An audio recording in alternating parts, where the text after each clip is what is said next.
Hello everyone and welcome back to Rayman 2, The Great Escape on the SEGA Dreamcast. I am One Wild Sheep and today we are going to finish off the Fairy Glade by first going into the plumbing system apparently. Now as you're going through the system, this section is actually quite a lot easier to get all the lums in comparison to the N64 version because the draw distance is a lot, and I mean a hell of a lot better. Like that yellow lumber there on that pipe, well, on the N64 version we'd only now be able to see it probably. It's really bad, the draw distances. Fortunately they improve it here, as you can tell, because you can see everything. And apparently, according, like I did some research, and apparently there was a there's a version of Rayman 2 released on Steam, but I think it was only you could only get it on Steam if you pre-ordered Rayman Origins, I believe. It's quite weird. I don't know why they didn't release it publicly, because I would have bought that. I probably would have done the Steam version as well, because the picture quality would be just a bit more better than it is on my Dreamcast. But anyway, I digress. This prism thing that I just picked up, well, it's a thing, and it can be used in the Glowbox Village, which is the hidden village I told you about back in part 1, where you have to use the purple lums to get to it. To be honest, I'm not sure if I'll show it off all that much in this LP. It'll probably be in a bonus part right at the end after everything else is done in the game. Anyway, this guy by here, he's going to start drilling into the ground. The best way to sort of deal with him is keep L, the left trigger, held down. And whenever he's on the ground, then you'll automatically lock onto him. And when you lock onto him, just mash the B button until he dies. To be honest, this enemy by here takes a bit longer to die than he really should. He's not that big a threat at all. Just keep spamming the button until he dies, basically. Anyway, these giant tornado things are, as you'd expect, tornado things. And if you use your gliding helicopter thing move, inside each of these, you'll actually start rising up. And what you basically need to do is you basically need to go from the bottom and rise all the way up to the top. And it's I'm not gonna lie, it's pretty tedious. It's not the best part of the game at all. Like, this is still early days where the platforming sections are still a bit slow, a bit meh.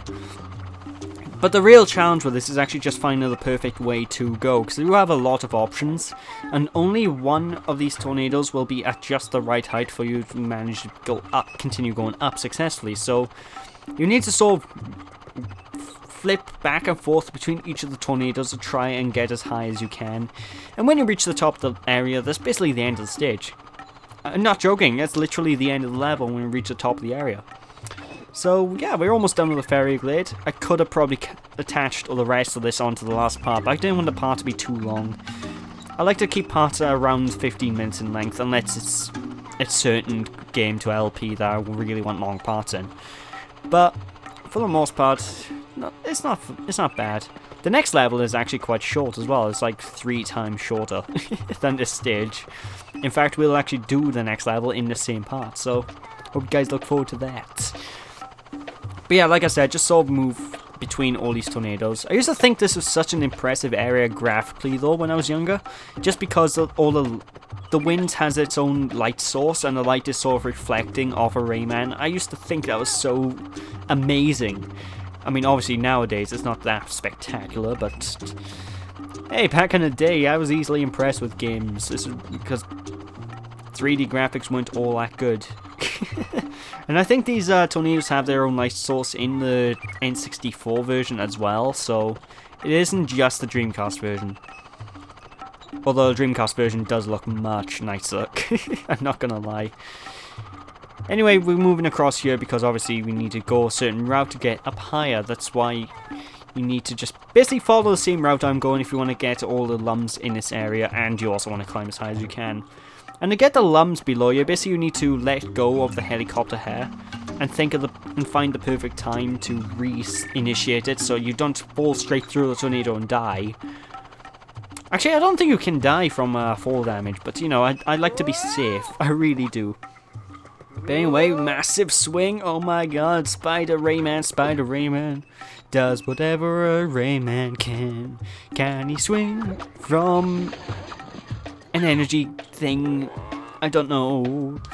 But anyway, usually the last cage in a level will be a teensy. There'll be a teensy inside, and what you really need to do with these with this teensy is just go around to the end of the level by here with him. You'll do this funky dance that I really love, and you'll gain access to the level exit. So let's go into the whirlpool and be on our merry way.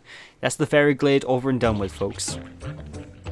Now, if you collect everything on your first run in a level, you'll actually have access to a bonus level, which I'm going to explain later on, and I will only show off once in this entire LP, purely because it's a waste of time. Seriously, it's a waste of time. I'll talk more about it as we get there. For now, though, let's go to the Marshes of Awakening. Woo! And yes, I will always refer to this level like that, because it's a creepy, very dark and creepy level. Look at this place. Rayman sticks out like a sore thumb. It's like everything else is very gloomy, marshy. Then you just have Rayman who's like freaking rainbow coloured. It's like Noddy. The new Noddy TV series starring Rayman. Make way for Rayman! Rayman! Oh Christ, what the hell. But anyway, if we go up to here, we need to go up to here to get this last lumber here.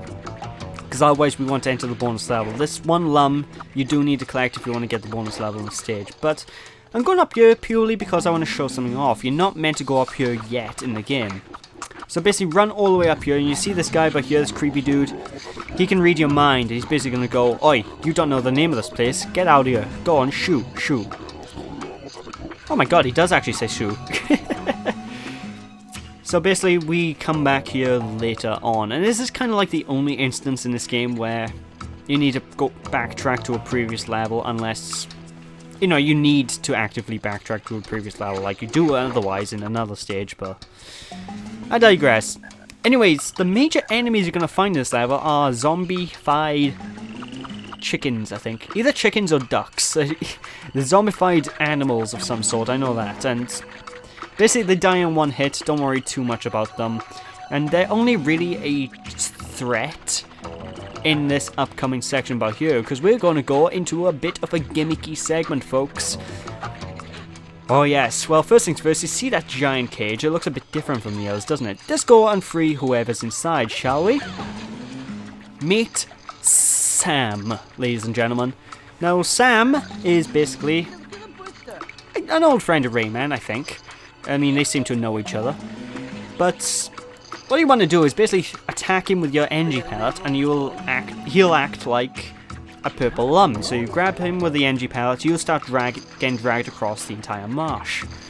And trust me, this section looks easier than it is. A lot of sections in this game actually look a hell of a lot easier than they really are. So whenever you get the chance, grab on Sam. And if you press the left trigger while you're grabbing onto him, you'll go faster. If you press the A button, you'll jump. And this is all there is to it. It's very fun, actually, but you do need to be very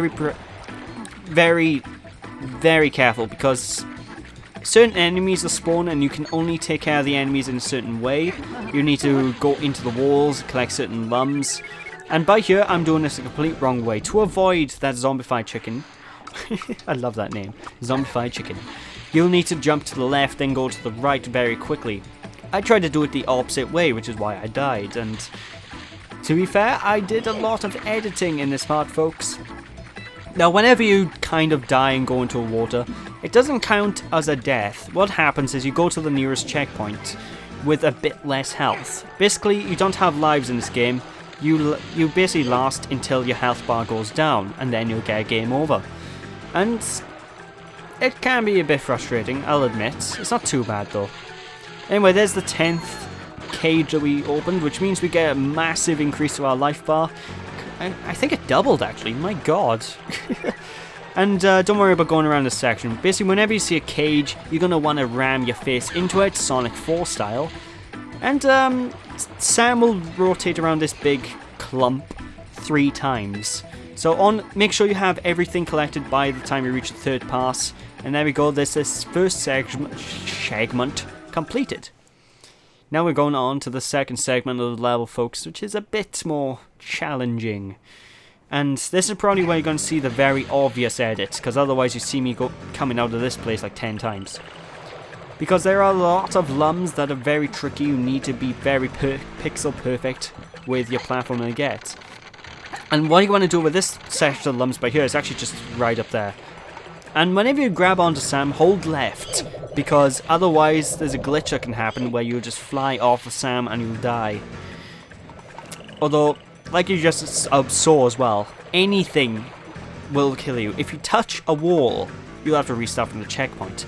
If you cut your wire in any type of way, you'll have to go back to the checkpoint. If you touch a bomb, you have to go to the checkpoint.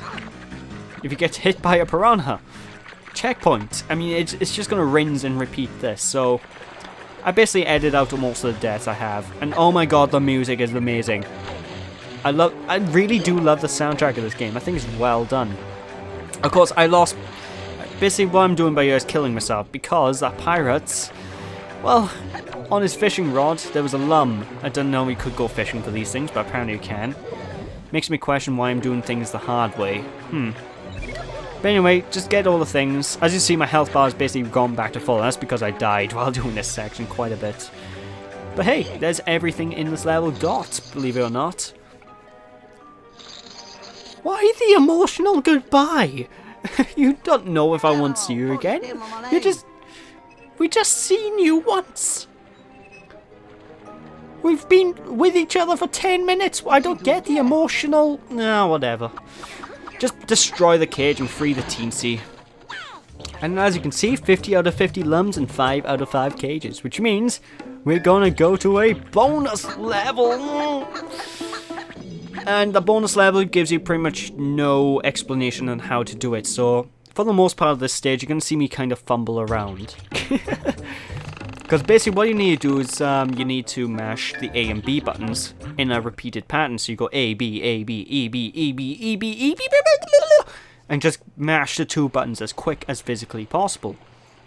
And if you mash it fast enough, obviously the bar at the bottom of the screen, which you're going to see in a bit, will go up full. And don't believe what that game just told you. The fairy gives you nothing. He gives you health. If you have full health, this mini game is a waste of your time. And I would advise you just press start button and go back to the world map, because there is no point. It's just a waste of time. So yeah, you'll be really surprised how very fast you need to mash A and B to get through this. You need to...